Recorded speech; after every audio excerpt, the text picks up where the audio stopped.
Welcome back my YouTube channel A1 education. हम लोग पढ़ रहे थे फ़लसफ़ा हज और उसमें मकामात हज को डिस्कस किया जा रहा है। सफ़ा ये काबा मुअज़्ज़मा से जनूब की सिमत है। यहाँ ज़माने क़दीम में एक पहाड़ी थी जो ज़मीन में अब तो छुप गई है तकरीबन, और अब वहाँ किबला रुख एक दालान सा बना है और ऊपर चढ़ने के लिए सीढ़ियाँ भी हैं। मरवा दूसरी पहाड़ी सफ़ा से जानिब शर्क़ थी। यहाँ भी अब किबला रुख दालान और सीढ़ियाँ हैं। सफ़ा से मरवा को जाते हुए बाएं हाथ को मस्जिद हराम का अहाता है। मीलैन अख्दरैन इस फासला के वस्त में जो सफ़ा से मरवा तक है, दीवार हरम शरीफ में 2 सब्ज़ मील नस्ब हैं। जैसे मील के शुरू में पत्थर लगा होता है, अब तो वहाँ सब्ज़ रंग की ट्यूबलाइट्स शब रोज़ रोशन रहती हैं। मसआ ये वो फासला है जो इन दोनों निशानों के दरमियान है। इस फासले को दौड़ कर तय किया जाता है, मगर ना हद से ज़्यादा दौड़ें और ना किसी को तकलीफ़ दें, इज़ा दें। ये सैयदा हाजरा सलामुल्लाह अलैहा की सुन्नत और आपकी की हुई काविशों को याद करने का मौका है। तनईम मस्जिद आयशा ये वो मुकाम है जहाँ से मक्का मुकर्रमा में क़याम के दौरान उम्रे के लिए एहराम बांधा जाता है।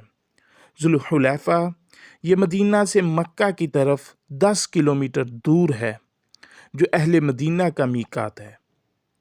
ज़ाते अर्क ये इराक़ से आने वालों के लिए मीकात है और मक्का से तकरीबन 3 दिन की मुसाफत पर इराक़ की तरफ है। हजफ़ा ये अहले शाम का मीकात है और मक्का से शाम की तरफ 3 मंजिल पर है। कर्नुल मनाजिल नजद की तरफ से आने वालों के लिए मीकात नजदुल मनाजिल है। अरफात ये एक बहुत बड़ा मैदान है जो मिना से तकरीबन 11 किलोमीटर दूर है। यहाँ पर हज का खुतबा दिया जाता है।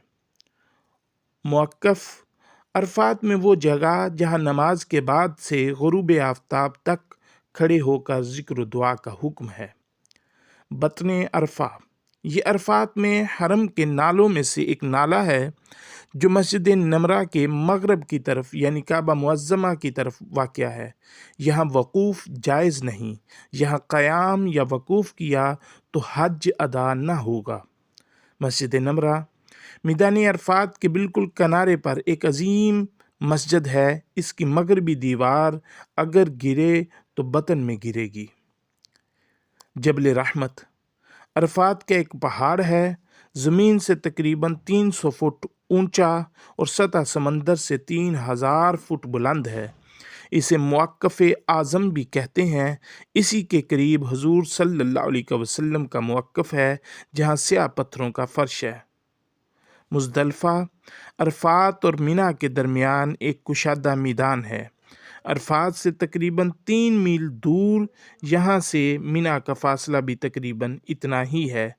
कहते हैं कि अरफात में कबूल तौबा के बाद हज़रत आदम और अम्मा हव्वा सलामुल्लाह अलैहा मिले थे।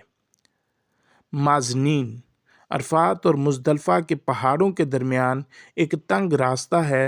हुज़ूर अकरम सल्लल्लाहु अलैहि वसल्लम अरफात से मुज़दलिफ़ा इसी रास्ते तशरीफ़ लाए थे।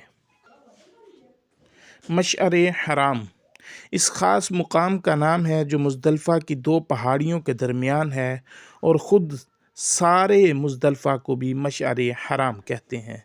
मुज़दलिफ़ा में हुज़ूर सल्लल्लाहु अलैहि वसल्लम के वक़ूफ़ की जगह गुंबद बना दिया गया था। आजकल यहाँ एक मस्जिद भी है जिसे मस्जिद मशअर हराम कहा जाता है। मशअर हराम को क़ज़ाह भी कहते हैं। वादी महशर ये वही मुकाम है जहाँ असहाब फ़ील के हाथी थक कर रह गए और मक्का मुअज़्ज़मा की तरफ आगे न बढ़ सके और सब हलाक हो गए। मिना एक वसी और कुशादा मैदान जो पहाड़ों के दामन में वाक़या है, जो मुज़दलिफ़ा से यहाँ आकर रमी, जमार और कुर्बानी जैसे अफ़आल अदा किए जाते हैं। मस्जिद खैफ مینا کی مشہور اور بڑی مسجد کا نام خیف وادی کو کہتے ہیں۔ کہا جاتا ہے کہ اس مسجد میں 70 انبیاء اکرام آرام فرما رہے ہیں۔ مسجد خیف پر 8 پہلو قبلہ ہے۔ اس کی قبا کی جگہ کے متعلق کہا جاتا ہے کہ بہت سے پیغمبروں نے نمازیں یہاں ادا فرمائی ہیں۔ حضور اکرم صلی اللہ علیہ وسلم کا خیمہ بھی یہاں نصب کیا گیا تھا۔ جمار، مینا کے میدان میں پتھر کے 3 ستون کھڑے ہیں، انہی کا نام جمار ہے۔ ان میں سے مینا سے مکہ کی طرف جائیں تو پہلے کا نام جمرائے اولا اور دوسرے کا نام جمرائے وسطیٰ اور تیسرے کا نام جمرائے عقبہ ہے۔